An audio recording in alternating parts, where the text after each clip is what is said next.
问一下那个滕华水教授，因为我就看到他是作为一个历史学家，他也对藏传佛教和藏地的文化很重视。我昨天在哥伦比亚大学也看到很多教授也是对藏文化就是非常重视。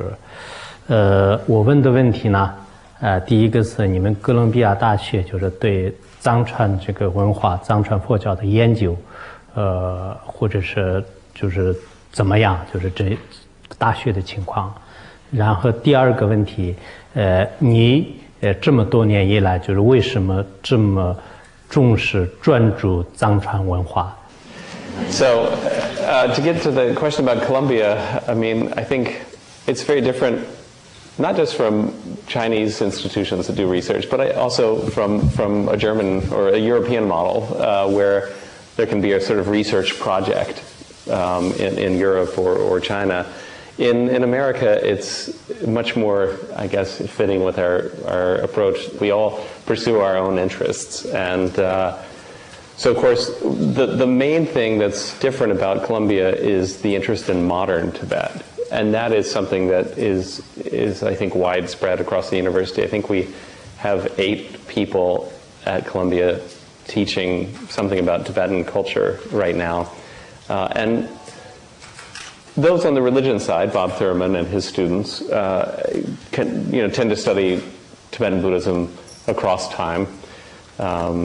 A lot of interest in translating, for instance, translating the complete Tibetan canon into English, which is, a monumental task and one that I really admire them pursuing. But I guess on the modern side, we are really interested in the last 300-400 years in Tibetan history and the kind of changes, developments that have taken place in that time. So I think that's something that's really unique about Columbia University. So for my own interest, I think it's probably very similar to the kind of students that you've had come from China, kind of an intellectual interest in the beginning, a personal interest. I had the good fortune to grow up at a time when there was a lot of exchange, a lot of debates about the situation in Tibet. I'd studied Chinese first. I think that's maybe unusual. A lot of the scholars in America have gone to Tibet first, or gone into exile and met Tibetan lamas in Nepal or in India. My own experience was studying Chinese and then learning about Tibetan Buddhism. And I thought that the debate that was being sort of waged in the media and in the kind of campaign that was going on in America was a little clearly one-sided. And as I traveled to China and made my way to Tibet, I realized there was a different narrative there. And so, quite aside from my personal interest, I became interested in the history of relationships. It seemed so negative, sort of China versus Tibet at that time. And as I explored the history in the early 20th century, I realized that Chinese and Tibetans were able to work together, and there could be sort of positive outcomes. And so I wanted to tell that narrative and bring that light to that past history of successful encounters. And I think since that time now I'm moving back, looking at the Qing dynasty and seeing that connection go even farther back in time.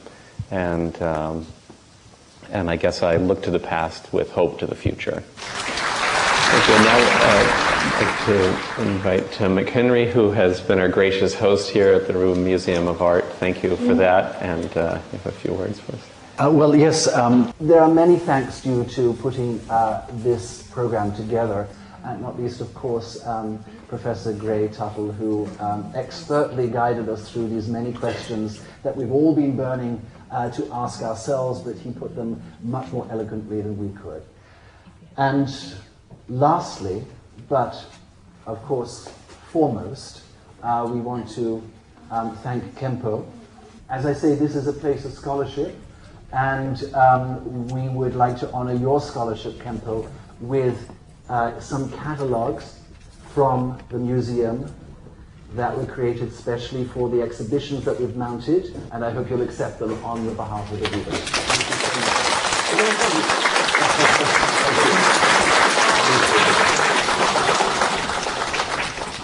Oh, thank you so much. Thank you very much. Very good. Thank you.